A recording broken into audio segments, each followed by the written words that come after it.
بسم اللہ الرحمن الرحیم ان الحمد للہ والصلاة والسلام علی من لا نبی بعدہ اما بعد۔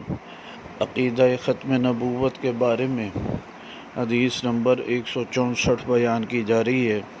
یہ حدیث مبارکہ کنز العمال فی سنن الاقوال والافعال میں موجود ہے، جلد نمبر 11 صفحہ نمبر 197، رقم الحدیث 32056 ہے۔